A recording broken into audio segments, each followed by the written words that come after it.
आप स्कीमों का फ़ायदा ले सकते हैं।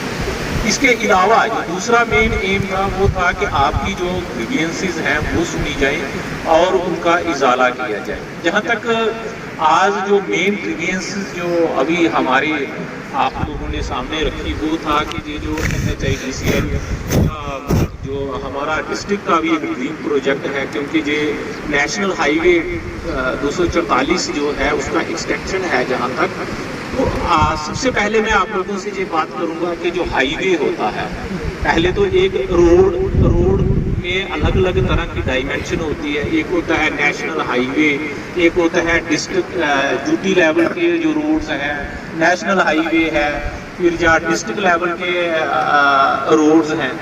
वो जो नेशनल हाईवे है उसका जो समझो उसका बनाने का तरीका या उसका रख रखाव का तरीका वो अलग है। रोड जो है, रोड सड़क लाइफ लाइन, ये एरिया, इस एरिया को भगवान ने बहुत खूबसूरत बनाया है और मुझे नहीं लगता है कि ये किसी भी अगर हम कहेंगे कि टूरिज्म के लिहाज से ये कहीं कोई पिछड़ा हुआ है।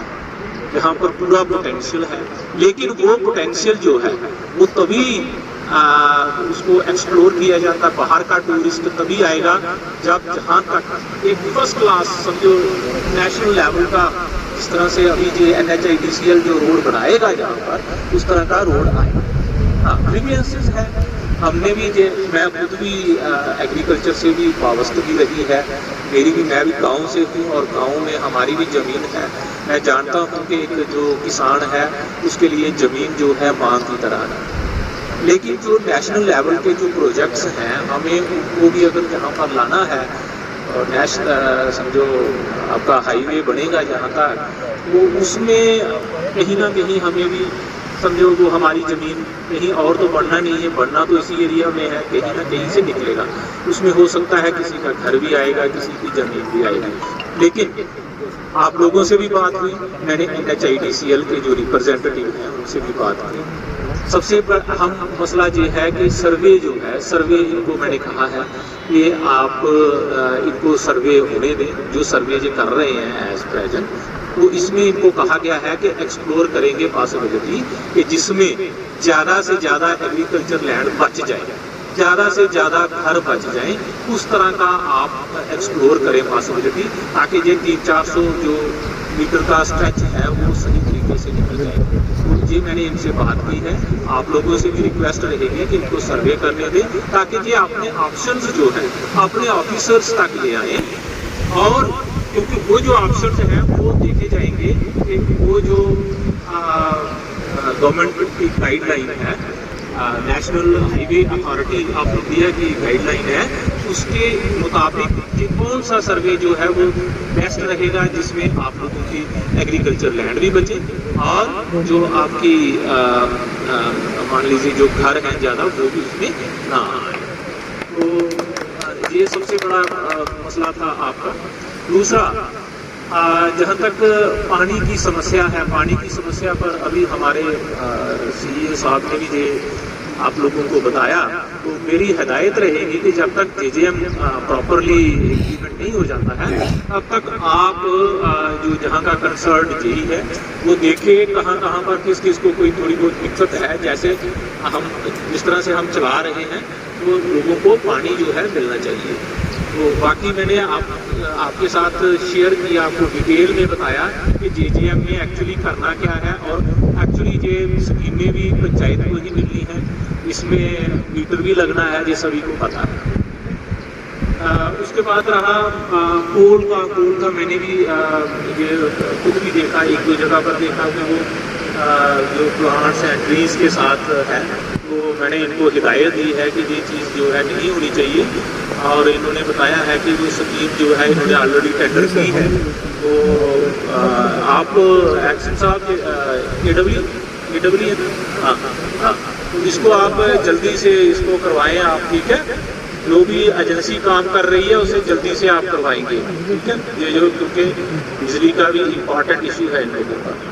इसके अलावा बहुत सारी और भी चीज़ें हैं। आप जानते हैं कि जैसे CEO साहब ने भी बताया आप लोगों को कि कोई भी काम है जो आज एक मतलब एक तरीके से होता है, कुछ रूल्स एंड रेगुलेशंस होती हैं। ऐसा नहीं है कि हमने आज ही आए और जहाँ पर एक पत्थर नहीं रखेंगे और काम स्टार्ट हो जाएगा, ऐसा नहीं।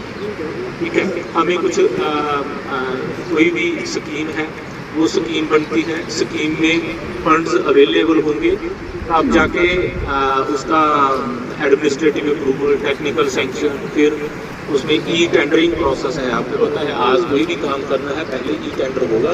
बहुत सारी स्कीमें जो है मुझे जानकारी है, इस एरिया में पहले 2-3 साल पहले कुछ काम हुए बगैर टेंडर, तो वो अभी तक भी उन लोगों के पैसे जो है वो नहीं निकल पाए, क्योंकि गवर्नमेंट की स्ट्रिक्ट हिदायत है कि काम जो है वो ट्रांसपेरेंट मैनर में होगा, ट्रांसपेरेंसी से होगा।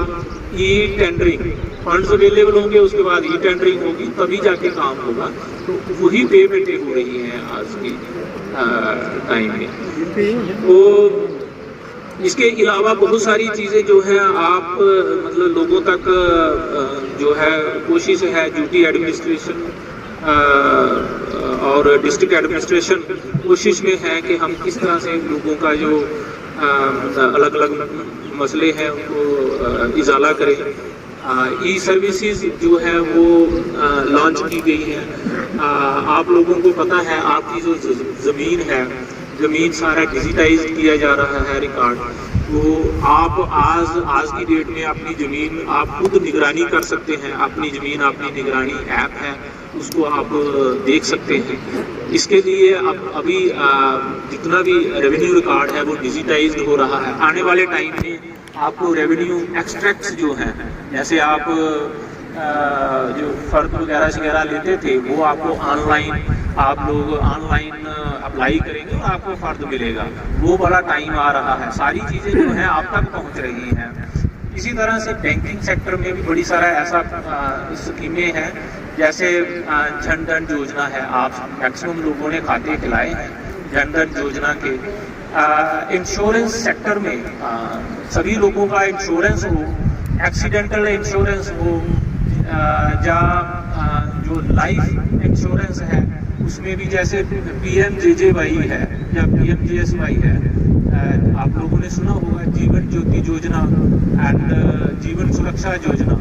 एक 12 रुपये की स्कीम है, 130 रुपये की स्कीम है। तो इनमें भी आप लोगों का ऑलरेडी बैंक खाता है, तो इसके साथ आपको जुड़ना चाहिए।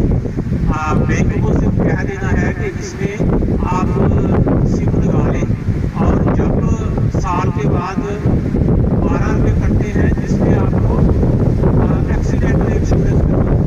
इसी तरह से दूसरी स्कीम है जिसमें आपको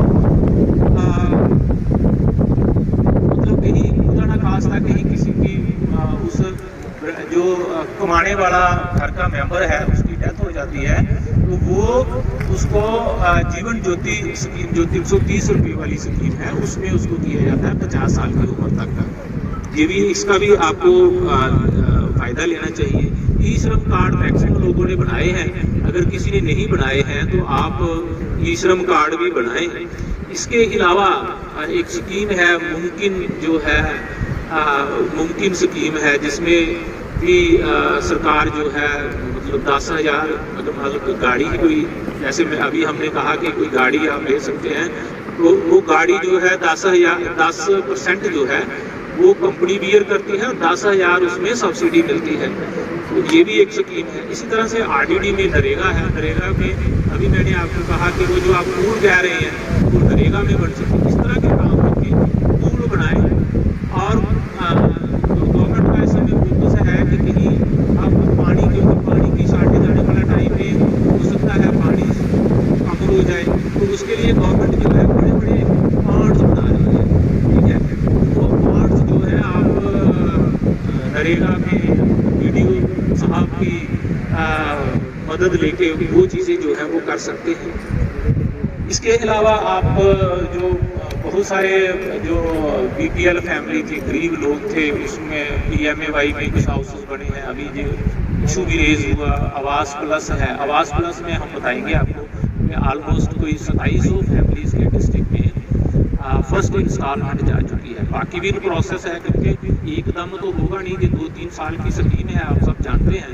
तो जो बाकी रह गए हैं वो भी आहिस्ता आहिस्ता लाइन में हैं और लाइन में वो भी उनके भी घर बनेंगे। मुझे खुशी है कि जहाँ पर कुछ आवास प्लस में भी जो घर हैं वो बनने शुरू हुए हैं और अलग अलग स्टेजेस डेवलपमेंटल की स्टेजेस पर हैं। इसी तरह से एरिया डेवलपमेंट की बात करते हैं, जो आज समझो आप सब जानते हैं कि फंडिंग जो है उसकी 3 टायर स्ट्रक्चर है पंचायती राज का, जिसमें पंचायत लेवल है और फिर ब्लॉक बीडीसी है और डीडीसी है। इन तीन लेयर्स में ही जो फंडिंग है एरिया डेवलपमेंट में वो आती है। तो उसमें हमने छात्रों के मुझे लगता है कि ऑलमोस्ट 90% जो है एस्टिमेशन भी हो गया है और बहुत जल्दी उसका टेंडरिंग प्रोसेस में जा रहे हैं। तो इस बार जो लास्ट ईयर आपको पता है कि कुछ काम हो सकता है इस एरिया में नहीं हो पाएंगे जो आप लोगों ने रखवाए होंगे, तो इस बार वो जो वर्क इस साल का जो